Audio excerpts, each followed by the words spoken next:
You have basically to master two primary skills. You must know how to select and connect. Those are the skills of relationship. Selection and connection. And you've got to find a way to constantly improve the amount of joy, passion, nourishment that's happening within you and the person you're in relationship in. If you want to have not just a lover, a husband, a wife, a boyfriend, a girlfriend, whatever your language is, if you want more than that, you want a raving fan. A raving fan is somebody, if you were going to use a business metaphor, since there's so many business owners in the room, satisfies customers, leave. I'll say it again. Satisfies customers, leave. If they get a much better deal, much better opportunity, they'll leave. But a raving fan customer never leaves. And I'll give you a good metaphor in business. Apple Computers did everything it could do to screw up, and upset their customer base years ago, didn't they? In fact, they almost went under. They didn't make enough software. And a lot of companies and people that were Apple lovers. Now, people who use Microsoft, those individuals, how do you feel? Who uses Microsoft products and services? Great.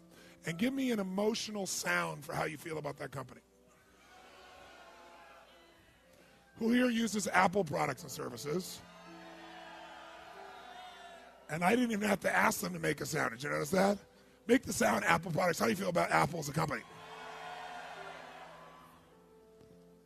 Now, it's only, 10% of the room, but almost everybody booed for Microsoft, which has the dominant marketplace, and they cheer for Apple. And the difference is people who use Apple are raving fans.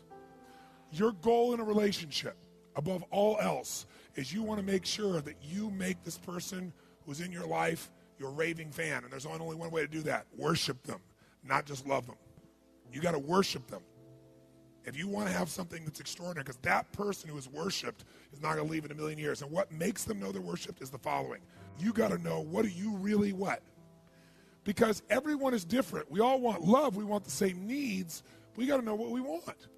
So some of you may be saying, well, Tony, this is all very interesting and dynamic, but I'm single and I don't have a relationship. You got to know how to start. The first step is to decide what's your vision for what you really want. What's your vision for what you really want? You can't make something happen until you get clear. What was the first step to taking something impossible and making it real? Focus. You need a vision. Without a vision, people what? Perish. You need a vision for your relationship. A vision for what is it I really want most in life? What would excite me? What would light me up? And I don't just mean a vision of what that person's supposed to look like and be like, or what values they have. That could be part of the vision. But also, what is your vision for what this relationship would create in the world that would inspire you to be in this relationship? Because without a vision of what the relationship's going to be, you're going to settle for whatever shows up. All you got to do is get a vision that is so compelling to you, so exciting and so clear that you get so much emotion, you'll figure a way to make it happen. And you might say, but I'm already in a relationship. Well, remember I said the two skills you got to have is select and connect? The first and most important selection you're going to make in your life, well, I'll tell you this first. 95% of the happiness you're going to have in life is going to come from who you select as your partner. So we're going to get absolutely clear about what is it you really want, because it's impossible to get there otherwise. I'll tell you what helped me. And this would be if you're brand new and you're single. The best way to do this is you sit down, you write down every single thing on earth you could ever want in the ultimate partner in life, your ultimate mate, your ultimate lover. Mental, emotional, physical, spiritual, the way you guys would pitch and catch, what you would do together, how you'd share. But every detail, a level of specificity that normally you would think is insane. And then you got to make a second list, I learned.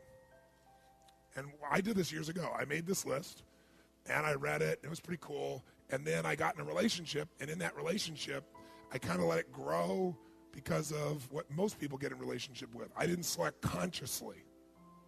What makes a relationship work is things in common. Similar values, right? Similar dreams or goals or loves or desires. What makes a relationship work is having things in common, because what that gives you is the emotion of certainty that allows you to open up and connect. People like people who are like whom? Themselves. So you like this person, and you have certainty about this person, you have connection with this person because you have a connection through interests or values, and you have certainty because, hey, they're like me. So what makes a relationship work is things in common. What makes a relationship passionate is uncertainty, not knowing, and differences. This is the critical understanding. Can you have both in a relationship simultaneously, yes or no? Yes, but most people pursue one aspect of their needs, like in the beginning they want the variety and the uncertainty and the excitement that comes with that. And this person's so different than me, and so it excites me because I'm quiet and they're loud and intense and playful. And then they get around and they think, oh, I want this forever, and they try to get a hold of this person and very often try to control them. And then what they want to do is get this place of connection, but also control, certainty.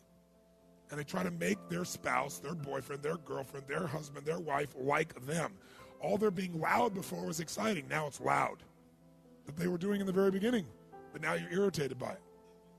And if you reinforce somebody or you punish them for being a certain way and try and make them like you, you will have a great friend and no passion. And they'll never go back to the way they were because they don't want to lose love, or they've been rejected so much, they don't want to be in that place. They start to protect themselves. There's a way to have both. It's learning how to honor those differences and enjoy those differences. Now, some of those you already honor and enjoy, but if you're going to honor and enjoy them in some areas are inconvenient. You don't like them, but you got to learn to love what you didn't like. So, but are there some things that are so different than you that they would destroy a relationship? Yes, like you have certain values that are the core of who you are, and if somebody has the opposite, it'd be pretty hard for you to really sustain a quality relationship. So the place to start, you make your list of everything you want. Then you make your list of everything, and the second list is really critical. Everything that you must not have in a relationship. Not should not. There's lots of things you prefer not to have, but must not have. By the way, you can get everything you want in a relationship and get 2 or 3 things you must never have, and it'll destroy it. And I'm going to show you that process. Because even if you're not in a relationship, how many would like to have a way to evaluate whether or not this is the right relationship or not for me? And it saved my life to have the ability to do that. But I'll tell you the first thing I did, I thought everything in my life that I've ever created, I went back and did what I asked you to do. What did I create that was impossible? How did I do that? I began to think about it. I always started by focusing on what I wanted, not where I was. Isn't that true?